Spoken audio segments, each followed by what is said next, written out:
Welcome to the Full Moon Meditation with Spirit Fire and myself, Donna Mitchell-Moniak. It's a joy to be meditating with you.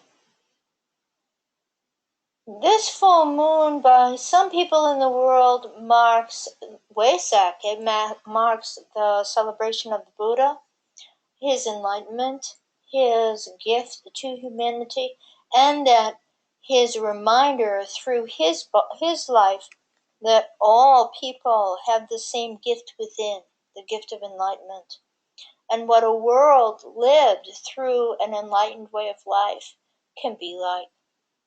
And then there are those in the world for whom this is a Gemini full moon, and thus is the time that we set free the intention that was anchored last moon, and set the winds of change once again in motion through the consciousness of humanity. I think that both moons are well served by a focus for us in our group meditation and our world service meditation tonight in the idea of embodiment. Embodiment is of course what both the Wesak moon and the Gemini World Service or World Festival and Goodwill Festival is all about.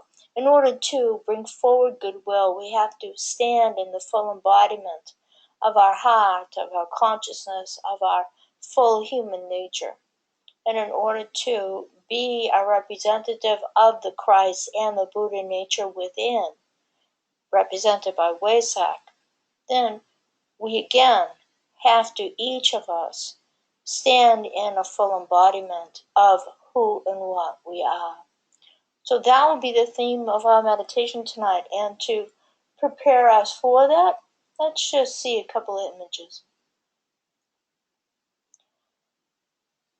We can reflect for ourselves, what are we? Not who, what.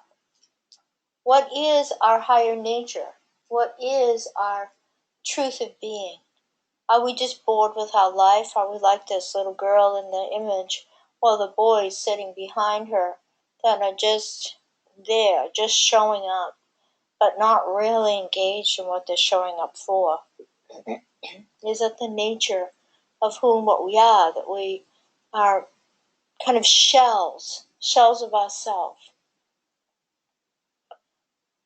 Or are we seeing ourselves and living from an alignment that is in its own way, through the circumstances of our life, through the relationships in our life, are we aligned such that that which is reaching out, the feminine principle that reaches out and relates through our life, are we aligned through that to our higher nature, our Christ consciousness? And notice in the image that both Mary and Christ have the Sacred Heart enunciated, highlighted.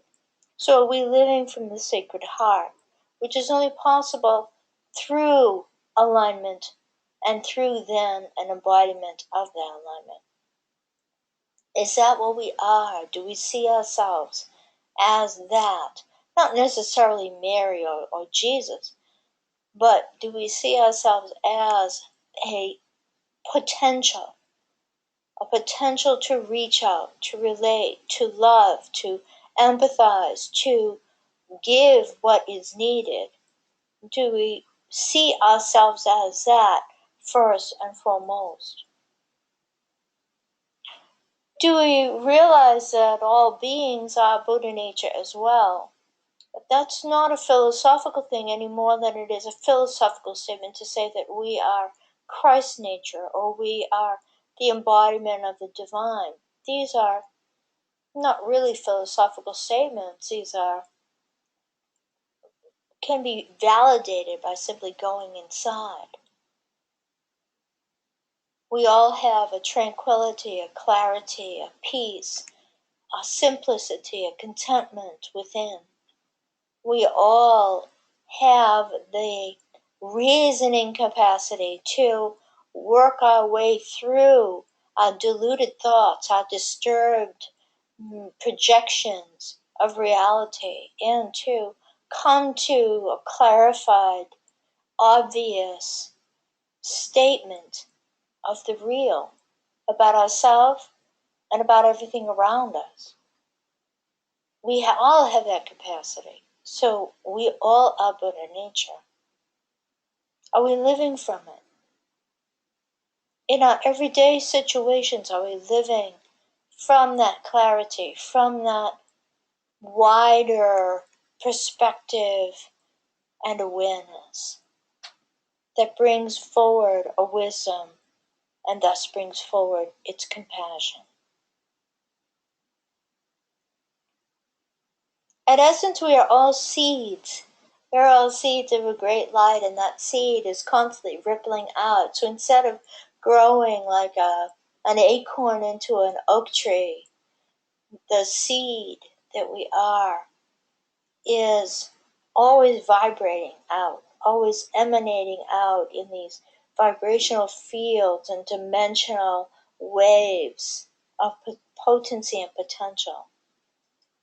But we are seeds of that, seeds of Christ nature, seeds of Buddha nature, seeds of divine nature, seeds of materialized, embodied wholeness of nature. That's what we are. We are coming to see, coming to be aware, coming to be curious, coming to be enthralled with life.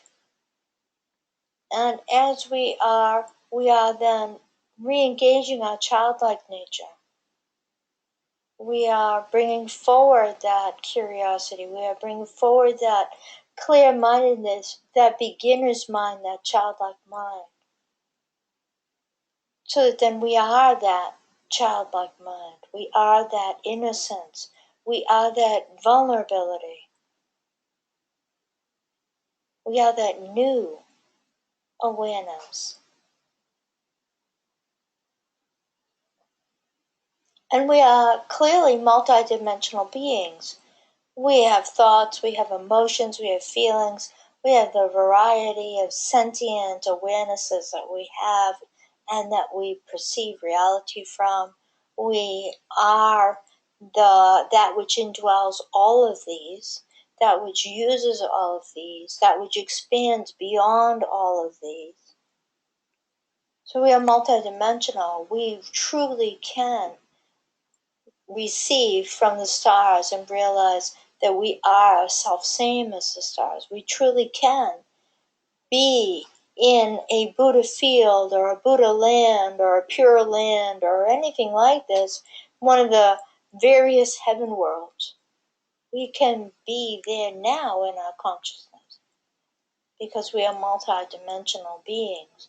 And right now, as we sit here, tonight as we meditate, we will be engaging multi-dimensions of reality all simultaneously.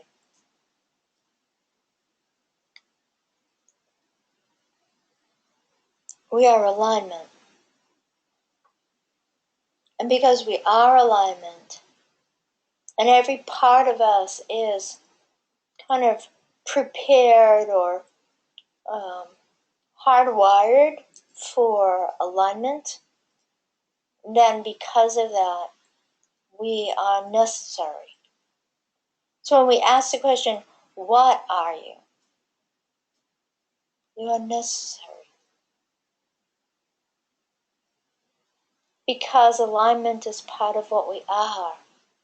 We are electromagnetic circuits on a consciousness and an awareness scale.